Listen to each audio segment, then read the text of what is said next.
Bom, pessoal, tudo bem?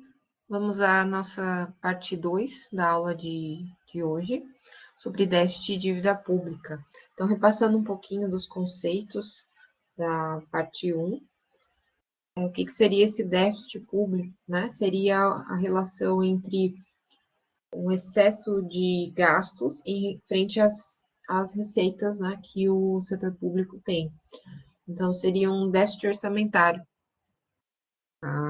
No caso, o governo gastou muito mais do que ele arrecadou, do que ele obteve de receita.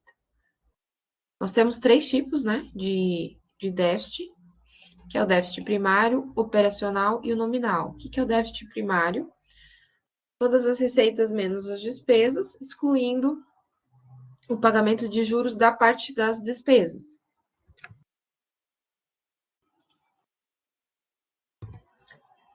O que seria o déficit nominal? Seria todas as receitas menos despesas, considerando aí o pagamento de juros também, então a questão financeira junto. O déficit operacional, ele é mais utilizado quando você quer expurgar da conta, né, a correção monetária, o efeito da inflação, quando você está numa situação de hiperinflação, então você consegue verificar realmente qual é a quantia de dívida de déficit público, né, que o governo tem. Quem calcula, então, o déficit público no Brasil é o Banco Central e a Secretaria do Tesouro Nacional. Essa parte histórica é bem importante que depois vocês deem uma lida. E eu já mencionei também na parte 1, né? Então é importante que vocês leiam os slides para fixar bem o conteúdo. Assim como o capítulo, né, do livro. E como que a gente calcula, então, qual que é a metodologia, né, que o Banco Central utiliza para fazer esse cálculo do déficit público, tá?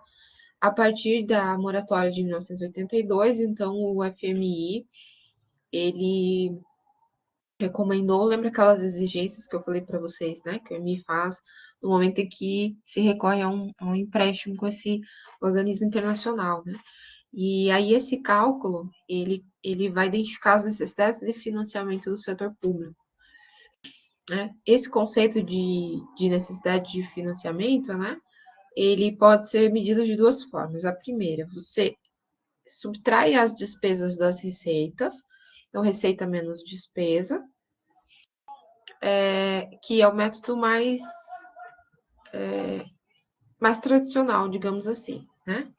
No caso, essa subtração, ela não foi possível de ser utilizada, por quê?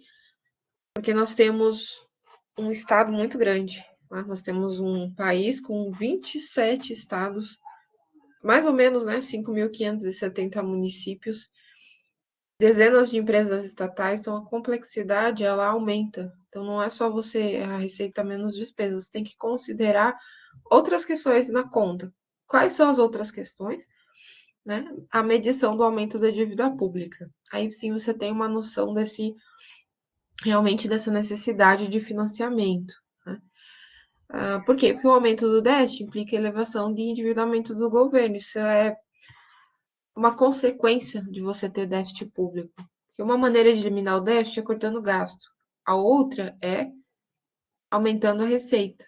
Como que você aumenta a receita de caixa de uma hora para outra? Pode utilizar instrumentos, né, de política monetária, mas também você pode captar empréstimos no mercado. E aí você gera aumento de dívida por meio dessas maneiras, né, de reduzir o déficit, né, adicionar o déficit.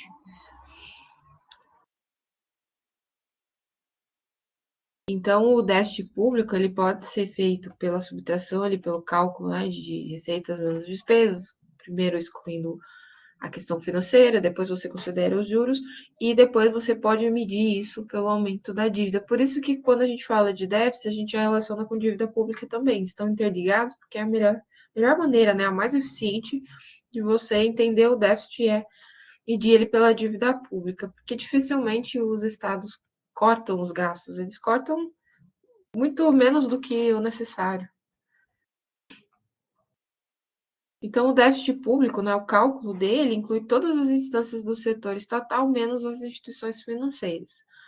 Nesse cálculo são considerados o governo central, que inclui a administração pública federal direta ou indireta, a Previdência Social e o Banco Central do Brasil.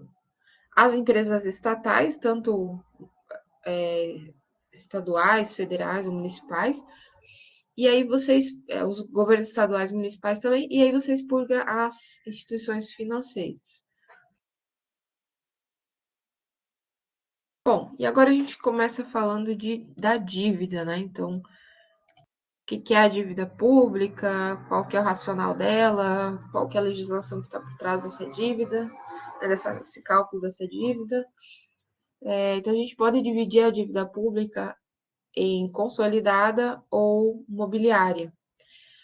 Qual que é a legislação que comanda, que norteia, né, a gestão da dívida pública? É a Lei de Responsabilidade Fiscal, que é a Lei Complementar 101 de 2000. No artigo 32, ela traz que, parágrafo 4º, sem prejuízo das atribuições próprias do Senado Federal e do Banco Central, o Ministério da Fazenda efetuará o registro eletrônico centralizado e atualizado das dívidas públicas interna e externa, garantindo acesso público às informações que incluirão encargos e condições de contratação e os saldos atualizados e limites relativos às dívidas consolidadas, imobiliária, operações de crédito e concessão de garantias.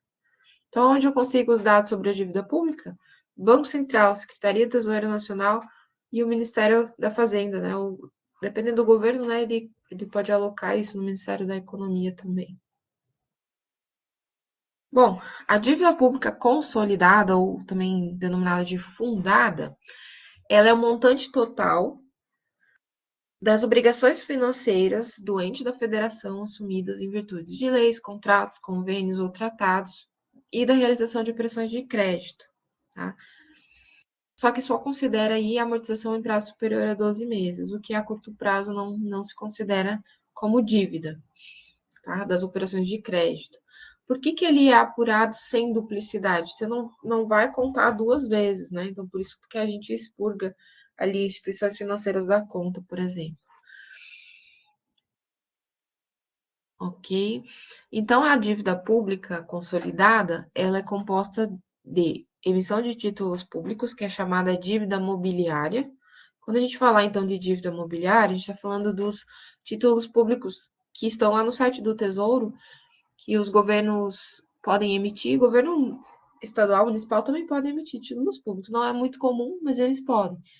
Mas é o governo federal, né, quem recorre à emissão desses títulos, que é o instrumento que eu falei de política monetária. Você consegue lidar um pouco com a necessidade de caixa, captando dinheiro da própria sociedade. Então, você emite os governos emitem os títulos, o governo federal, vamos dizer, pelo Tesouro Direto, por exemplo. Ele realiza isso por meio de, ou por emissão direta, que as pessoas podem comprar, a gente pode comprar lá no próprio site do Tesouro, ou então por leilões. E nesses leilões, as instituições financeiras vão comprar esses títulos e vão vender as fatias deles no mercado secundário. Então, essa emissão faz com que o dinheiro entre no caixa do governo. Ou por emissão direta, em que nós vamos lá e compramos títulos, ou pelas instituições financeiras que compram e depois negociam no mercado secundário. E esse dinheiro entra diretamente no caixa do governo. Mas por que ele é uma dívida? Porque o governo assume uma dívida de pagar isso lá na frente. Então, vamos dizer que eu compre um título público que seja prefixado em torno da Selic, né? Por exemplo, aquelas LFTs Selic 2027, Selic 2029. Então, tem um prazo de vencimento, porém tem a liquidez diária. E todos os dias, então, esse título ele vai rendendo uma taxa que já é contratada, já é negociada quando você compra o título, mais a variação da Selic. Quanto mais o governo aumentar a taxa de juros, maior vai ser a remuneração do investidor nesse título. E aí o governo, necessariamente, ele vai precisar pagar esse valor, devolver o dinheiro ao investidor ou investidora quando essa pessoa resgatar, tiver vontade de resgatar esses títulos. E tem títulos que são negociados já com o vencimento, você não pode resgatar antes, porque senão você recebe menos. Aí quem fica com a diferença é o próprio governo ou a instituição financeira. Então, a emissão de títulos públicos é uma forma de gerar dívida, né? Mas também de gerar caixa. Segundo, a realização de empréstimos e financiamentos. A gente chama de dívida contratual, por isso que aqui em virtude de leis, contratos, né, convênios, tratados.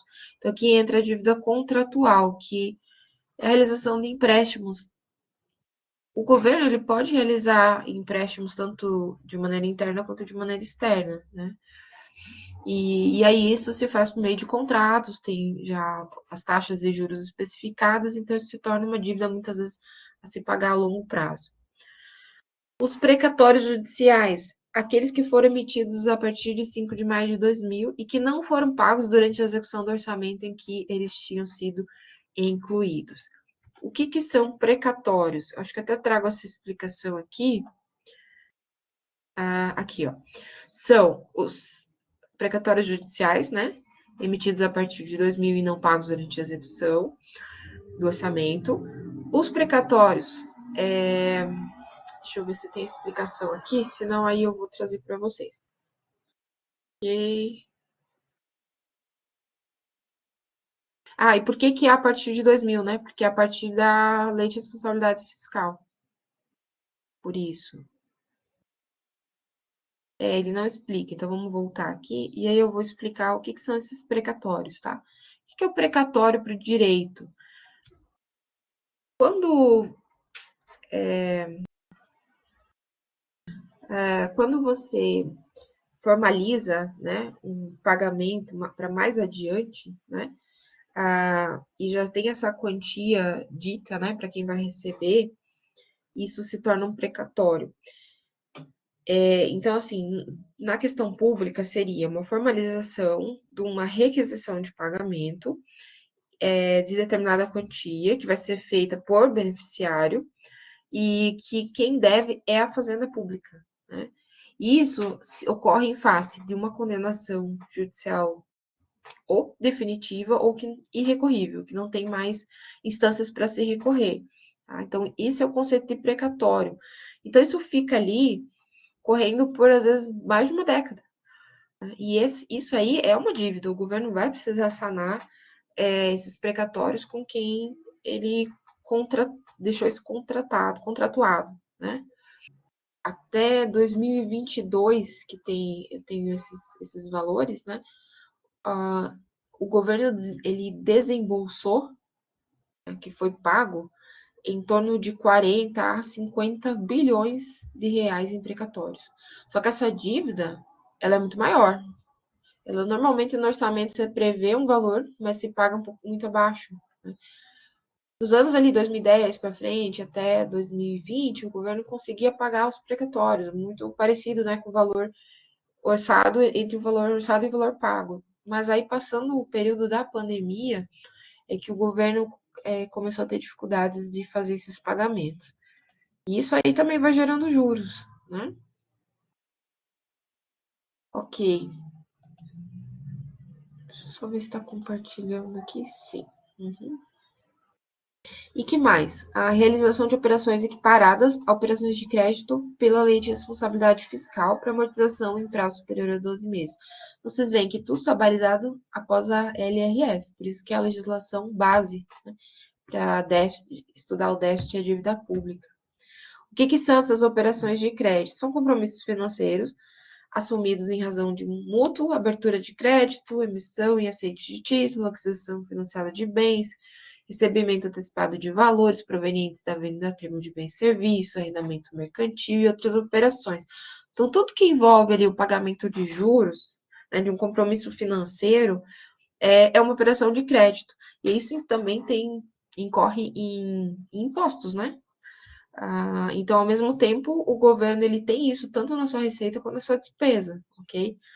Aqui a gente está olhando o lado da despesa nesse momento, né? Então, operação de crédito seria: o governo está dizendo, eu tenho essa dívida, eu tenho esse montante a ser pago, né? E aí o prazo é superior a 12 meses que se avalia. Antes disso, vai estar lá no decorrer do orçamento, né, anual. Passou disso é porque ele não conseguiu pagar, o governo não conseguiu pagar durante aquele período de execução ali do exercício fiscal, e aí isso vai se tornando uma dívida. Então, vamos lá. O que compõe a dívida consolidada? Consolidada é porque tem todos, né? Todos os elementos num conceito só. Então, a dívida pública consolidada é o quê? Dívida mobiliária, os títulos públicos que o governo deve o valor de volta, né, para os investidores, para as instituições financeiras. A realização de empréstimos e financiamentos internos ou externos, que são dívidas contratuais. Os precatórios judiciais, então, ordem judicial tem que ser cumprida, né? Então, os precatórios judiciais e as operações de crédito, aquilo que é operação, que é equiparada, né, semelhante às operações de crédito, ok? Aqui eu vou mostrar para vocês agora, eu vou compartilhar a minha tela cheia e vou mostrar esse painel da dívida contratual da União. Vamos observar juntos aqui. Nesse painel a gente consegue ver, então, a gente pode selecionar, né, tanto o tipo de dívida que a gente quer avaliar, né? Então aqui ele mostra a dívida contratual. Deixa eu aumentar um pouquinho. Ó, tá atualizado. É o período de referência agosto, né? O período retroativo, né? Agosto de 2024. Então vamos lá. Vamos transitar aqui na página e eu vou aumentar um pouquinho para vocês conseguirem olhar também. E o link está ali no slide, então vocês conseguem abrir juntos aí comigo. Então vamos lá. Qual que é o saldo devedor de curto prazo? Aquele que já está sendo amortizado. Né? Ele está medido em dólares. Aliás, em milhões de reais, perdão. Então vamos lá. A Secretaria da Fazenda, que é o que está em roxinho aqui. Ela tem uma parcela, ó, que ela está desembolsando, ela está fazendo o pagamento desse saldo devedor. A Secretaria do Tesouro Nacional, que é o em verde, e a Diretoria de Gestão Orçamentária e Operação de Crédito, que é esse amarelo aqui, que também está na fase de desembolso, né, e amortização. De longo prazo, a gente vê aqui a Secretaria do Tesouro Nacional, que está desembolsando esses valores, e a Secretaria da Fazenda. Agora, eu queria mostrar aqui.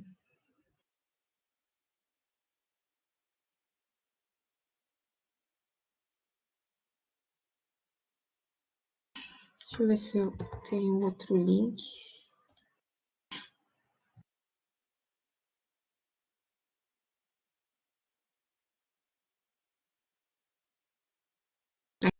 Aqui, eu queria mostrar para vocês a dívida consolidada, né? Que é a total ali da contratual mais a mobiliária. Professora, onde que eu acho os dados da dívida mobiliária? No site do Banco Central ou da Secretaria do Tesouro Nacional. Então, Secretaria do Tesouro Nacional, dívida mobiliária. Você tem os dados aqui, ó. Não é esse aqui. Aqui, ó. Estoque Tesouro Nacional. Dívida pública federal e dívida imobiliária federal. Então, aqui a gente consegue todos os dados. Depois a gente vai falar sobre isso também. Então, aqui a dívida consolidada. Eu posso olhar, né, por estado, posso olhar de estados mais municípios e da União. Então, vamos observar aqui da União. Como que está a sua dívida hoje? Então, a parte azul mais clara aqui é a dívida mobiliária. Então, a gente tem aí 69,4% desse valor de dívidas, né? Isso aqui em 2023, que é o que está mais atualizado, em dívidas de títulos públicos do governo. 25% é dívida mobiliária e Tesouro Nacional interna que está na carteira do Banco Central do Brasil, que é aqueles títulos que eu mencionei para vocês, né? Que o Banco Central, porque assim, título público ele pode ser emitido pela pela Secretaria do Tesouro Nacional, pelo próprio governo, e o Banco Central também emite. Ele tem 3 tipos de títulos, né? A NBC, a BBC, não vou lembrar, acho que é a LBC, letra do Banco Central, nota do Banco Central, que são esses. Aí o Banco Central também tem esses títulos em carteira, isso também é uma dívida do governo, né? Então são esses 25,7%. A dívida mobiliária externa, a gente pode ver que ela é bem menor. A grande parte da nossa dívida pública ela é interna, com o próprio país. 2,3% é externa, demais dívidas 1,7% e dívida contratual, que é aquela que eu estava mostrando ali para vocês, que é a responsabilidade ali dos amortizações, pagamentos da Secretaria da Fazenda, da Secretaria do Tesouro Nacional e Direção de Gestão Orçamentária e Operação de Crédito, tá? Esse painel aqui. Ela corresponde a 0,9% da dívida total. Ó, os precatórios, vamos ver aqui os precatórios.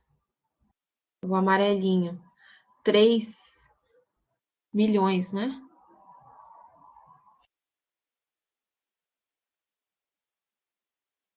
Uhum. Uma grande parte aqui é em dívida imobiliária mesmo. Ok? Vamos voltar então lá para o real. Bom, quando a gente fala de refinanciamento da dívida imobiliária, vocês vão observar no orçamento, sempre lá nos demonstrativos, que entra como receita o refinanciamento da dívida. E às vezes, né, são valores bem altos. Quando a gente olha lá a receita e as despesas do governo para fechar aquela conta, né? Por que ela não fecha se eu não colocar o refinanciamento em receita? Ela não vai fechar. Exatamente o valor que falta para o governo pagar as suas contas naquele período. Então, ele não conseguiu arrecadar o suficiente, né, conforme a estimativa, então ele vai planejar esse refinanciamento da dívida. Isso entra como dinheiro no caixa a curto prazo, como uma receita, mas lá na despesa tem a contrapartida do pagamento, né, desses juros. Então, esse refinanciamento é a emissão de títulos para pagamento do principal, mais a atualização, a correção monetária.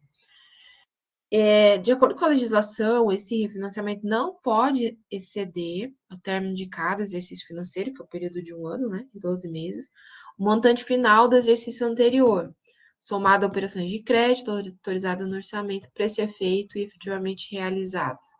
Então, é essas operações de crédito que estão aí por menos de 12 meses, né? Porque quando você considera mais de 12 meses, aí já se tornam parte da dívida, né? Da dívida pública mesmo.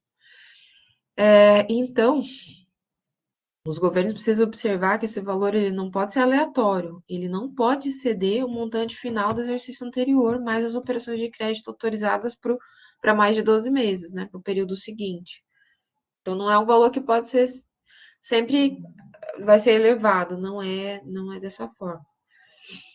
Cabe destacar, então, que o conceito de dívida pública consolidada ou fundada, que está no artigo 29, inciso 1º da Lei de Responsabilidade Fiscal, ela difere da classificação patrimonial da dívida que era adotada pela lei orçamentária, é diferente, tá? Justamente por conta das operações de crédito e dos precatórios. Então, por isso que considera ali na conta a partir da lei de responsabilidade fiscal, porque mudou também a forma de cálculo, né? Ok? A gente consegue ver nesse manual, depois vocês deem uma olhadinha, tá?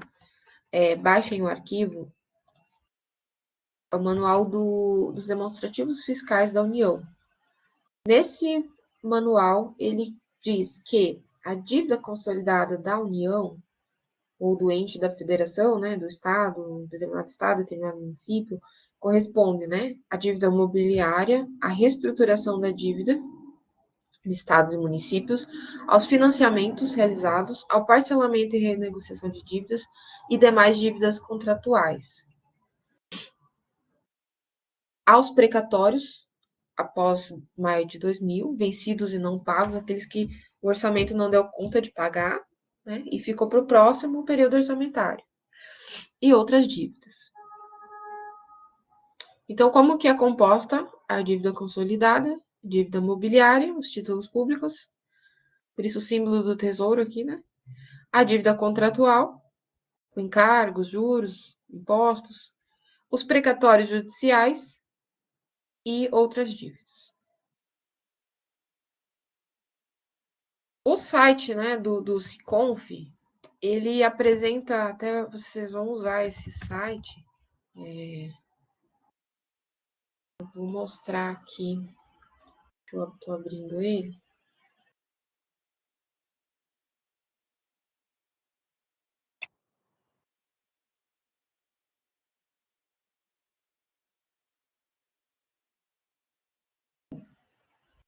Então, o site do Siconf, ele não cabe aqui.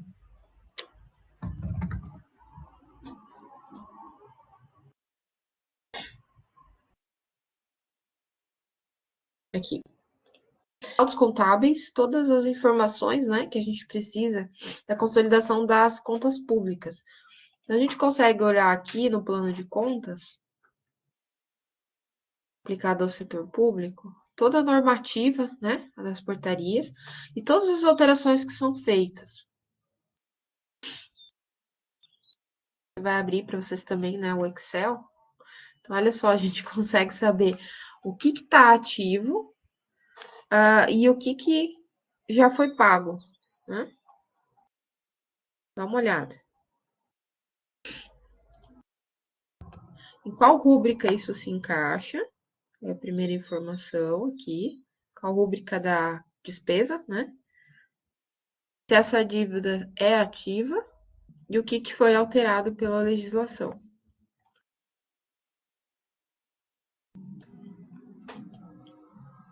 O Siconf também calcula, o ACICONF, né? Que é a secretaria, também calcula os déficits e os superávites, né?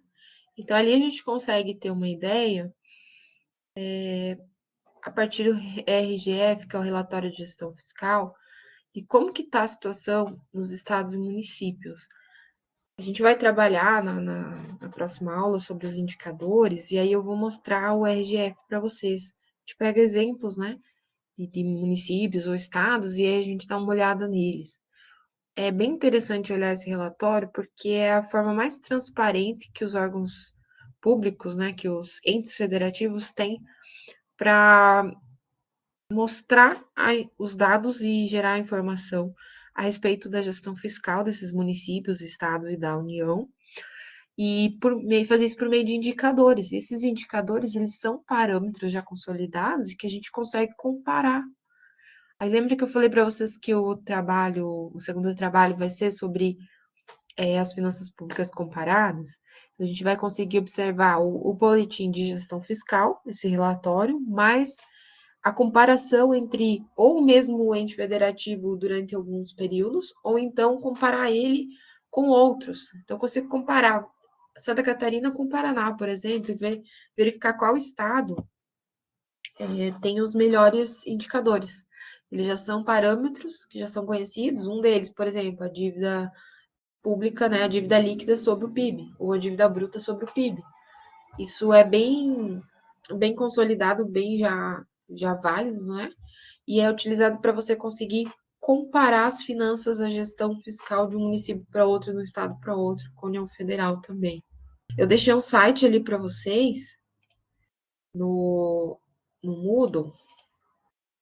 Esse site, deixa eu ver, eu tô compartilhando minha tela toda, né? Esse site aqui, ó. Dividômetro de vários países. Esse dividômetro, olha só, ele mostra isso em razão do PIB.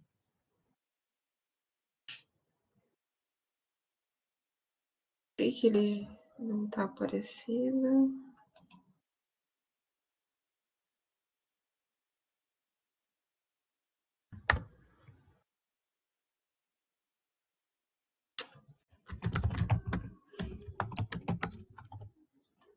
Aqui, ó, no mix.org, o dividômetro, né? Aí é que eu posso selecionar o país e fazer as comparações. Por exemplo, vamos olhar a Alemanha. São só países europeus. Então, aqui aparece os valores, né? Eu posso fazer uma comparação com com esses indicadores em cada um dos períodos. Então, 2023, como que estava o PIB nominal da Alemanha? Como que estava a evolução, né? Olha o crescimento do PIB, 5,97. E qual que é a dívida pública em razão do PIB? 64%. A gente vê que o Brasil também tem uma dívida, né, pública em relação ao PIB nesse montante. E aí a gente consegue. Eu deveria ter passado esse link aqui para vocês. Eu vou substituir lá depois.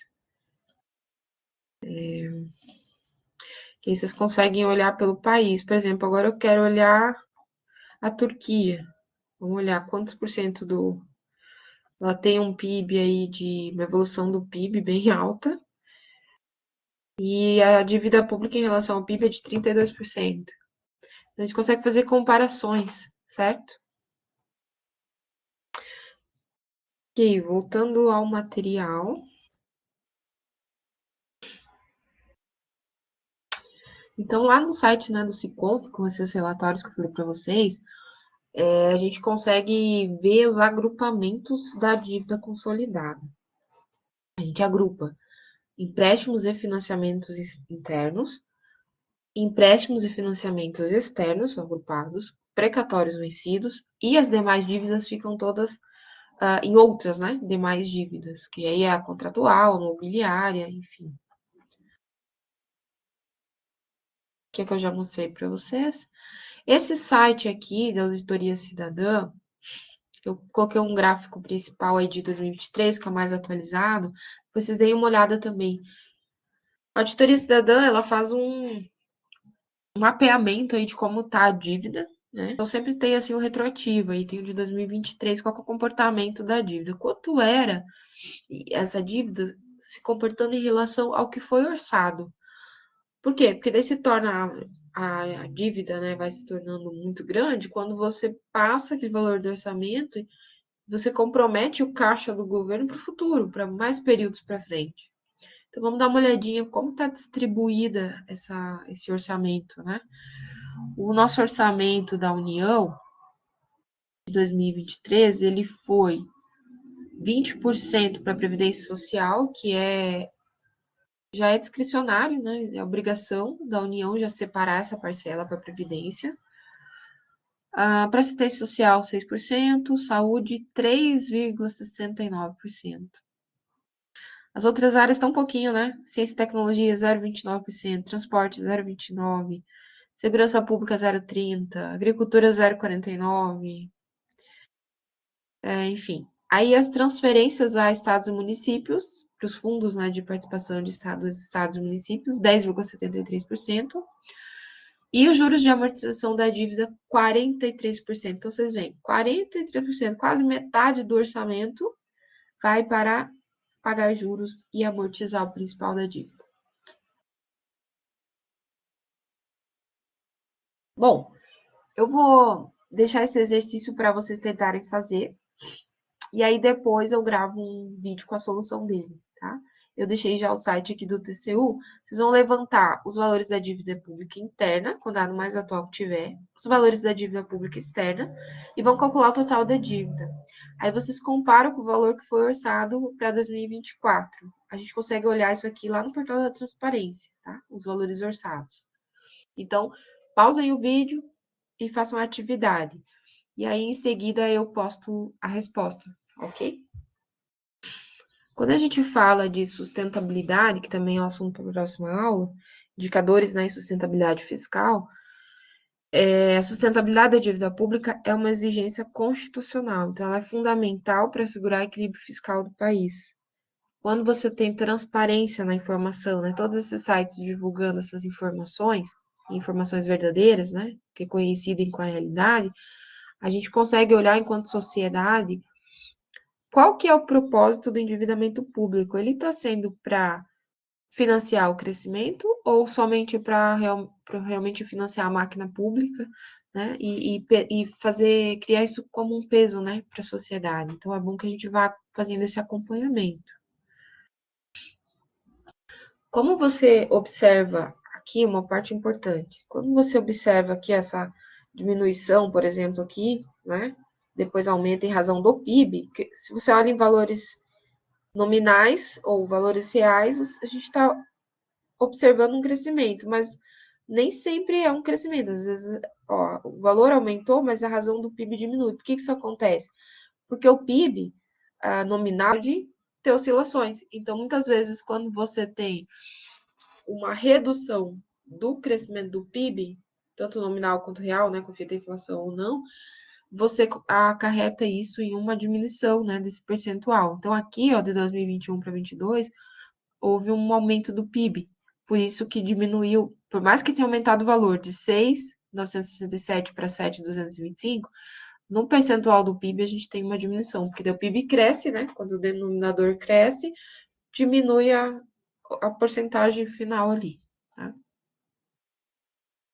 Pessoal, eu deixo aqui os links para vocês olharem dos TCU, do Tesouro Transparente, do Banco Central, os dados abertos do governo e os boletins de estatísticas fiscais. Eu deixo então para vocês fazerem essa avaliação. O fichamento dessa semana é do capítulo 9 do Jean Biagi e Além. Tem leituras complementares, tem sites complementares para vocês darem uma olhada, e eu vou deixar ao longo da semana alguns vídeos também para inspirar vocês e para ajudar vocês a compreenderem melhor. E vou postar o vídeo da atividade ali para vocês fazerem, tá? Para vocês praticarem, que tá ali no slide, ok? Eu vou apresentar a solução. Também nós vamos deixar disponível até segunda-feira o quiz para vocês realizarem a respeito desse conhecimento. Então, não se contentem somente com essa minha explicação e os slides. Também leiam o capítulo e deem uma boa olhada nos materiais, que isso vai ajudar bastante vocês a compreenderem a questão de déficit de dívida pública, tá bom? Eu desejo uma boa semana a todos, bons estudos e vamos nos falando. Um abraço. Até a próxima aula.